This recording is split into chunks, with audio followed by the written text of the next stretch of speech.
Ce journal vous est offert par CET Congo, Société d'ingénierie civile.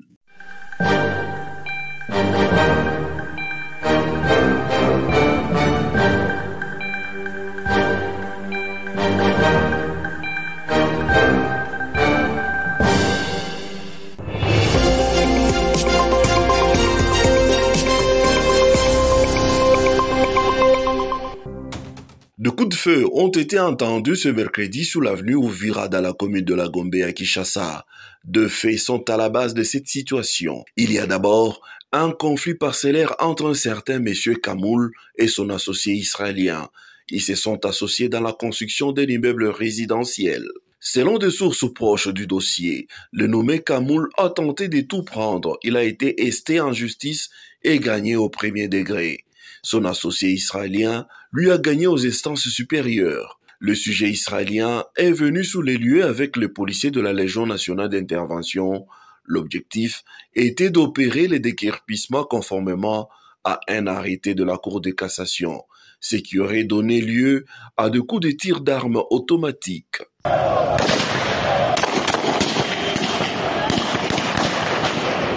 D'autres sources indiquent que des membres présumés de la force de progrès de l'UDPS ont tenté de pénétrer dans la résidence privée de l'ancien président de la République, Joseph Kabila Kabange. Ils ont été maîtrisés par la garde des lieux.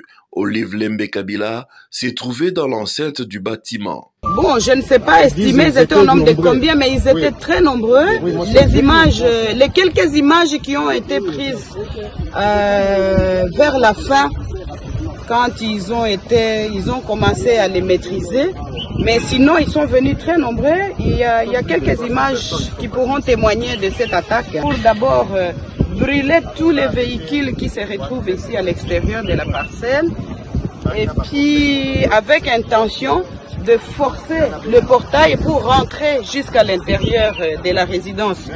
Et en résumé, moi je dirais que tout ceci est la conséquence de la violation du périmètre sécuritaire de la résidence du président honoraire de la République démocratique du Congo, Joseph Kabila Kabange. Pour rappel, la clôture qui servait d'enceinte de sécurité de cette résidence a été détruite il y a quelques mois lors de ses revenus de Jean-Pierre Bemba, alors ministre de la Défense.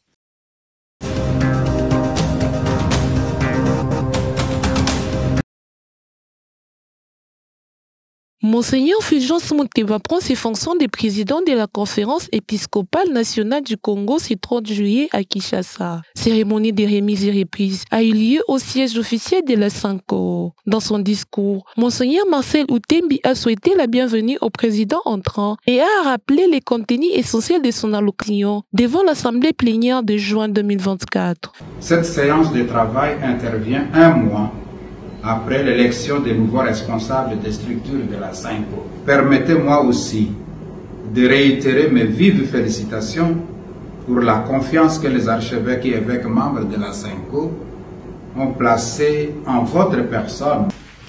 Monseigneur le Presteco, voici les courriers reçus qui méritent d'être exploités dès le début de votre ministère par vous-même. Merci beaucoup. Et les signataires aussi.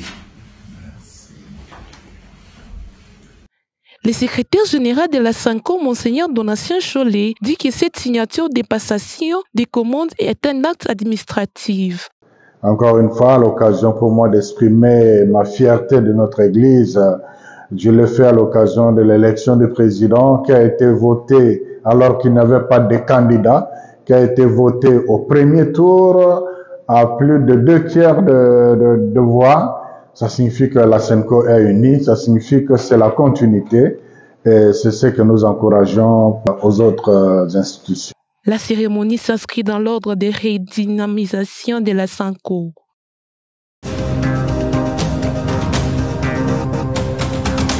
Le transporteur privé des lignes urbaines de Kinshasa a observé une grève ce 29 juillet 2024. Les transporteurs dénoncent des tracasseries policières et administratives dont ils sont victimes. Certains transporteurs ont préféré cesser la demi-journée, d'autres ont augmenté les prix de la course. Jimmy Mukendi est conducteur de taxibus. Justifie cela par l'augmentation de prix du litre de carburant à la pompe.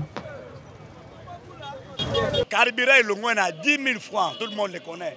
Tant qu'il y a un transport 500 francs, carburant 10 litres 10 000 francs. Les lots carburant recommandent à 35 000 francs.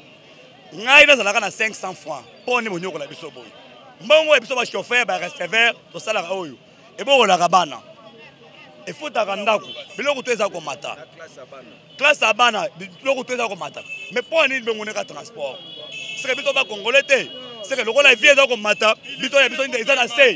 Cette situation a rendu les déplacements des populations très difficiles ce lundi. Les passagers étaient obligés de débourser des frais de transport, plus que prévu encore faire la marche à pied. Les Kinois lancent un cri de détresse aux autorités. Mais biso ba isager nzela elo epesi biso passe ezanini eza na côté ya l'état mekana nous kokanisa biso na côté ya transport potozo nyokwama. Tala ndenge peuple ezotelenga na ntongo awa lelo eza premier jour ya semaine bato moye bakoma na badirection na bango eza te parce que transport eza te. Plus tard dans la journée, une réunion est tenue par le chef du gouvernement, Judith Souminois. Présente à cette rencontre, le gouverneur de Kinshasa déplore que les transporteurs n'ont pas donné un préavis de grève, malgré les cadres de concertation qui existent entre l'exécutif provincial et les opérateurs privés. Daniel Mbomba a rassuré les mesures prises pour que la situation revienne à la normale. Nous assurons que le cadre de concertation va continuer parce que c'est là où nous débattons sur les questions essentielles. Et quant aux tracasseries, nous tenons à soulever ici, il est juste des questions de contrôle de routine des agents de division de transport.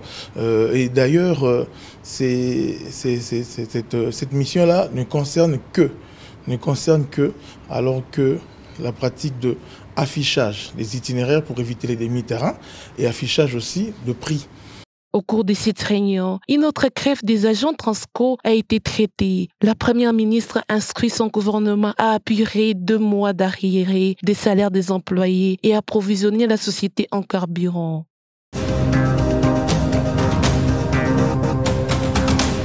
La police de la circulation routière veille à la sécurité et à la protection de la population de la ville de Lubumbashi. C'est dimanche 28 juillet au centre-ville à la place de la Poste. Le marquage de bandes pour piétons sont renforcés. Les zones de traversée sont peintes en jaune ou en blanc. Les agents commis à cette tâche procèdent à l'inscription des automobilistes et piétons pour leur conduite avec sécurité. L'un des Louchois exprime sa gratitude à la mairie de Lubumbashi. C'est une mesure qui a été déjà, mais ça nous aide juste à renforcer pour que nous soyons sécurisés avant que nous ne soyons pas victimes de quoi que ce soit. Donc c'est une mesure préventive qui nous aide à nous protéger devant toutes sortes de circonstances néfastes. Désormais devenu une coutume, les principaux acteurs sont nettoyés à eau à pression. Les cantonniers effectuent le lavage de la chaussée. Peu à peu, la ville cribufère retrouve son éclat.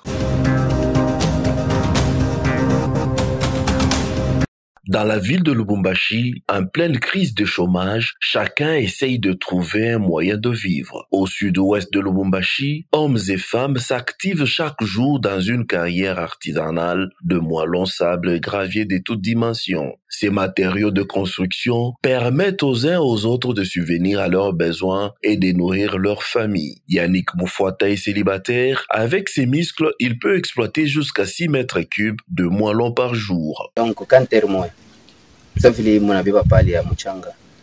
Donc, moi, il charge moi. Bon, 6 mètres cubes, il y a quand je m'attends, je suis 6 mètres cubes, il y a quand okay.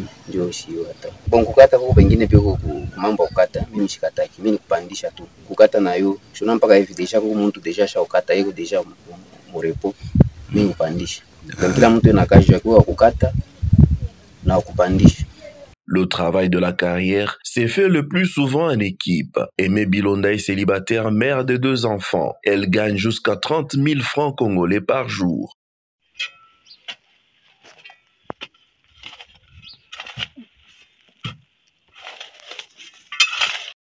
Cette carrière s'étend sur au moins 1 kilomètre qui part du quartier Golf Ernica. Si le travail s'est fait en équipe, le marketing, lui, est individuel.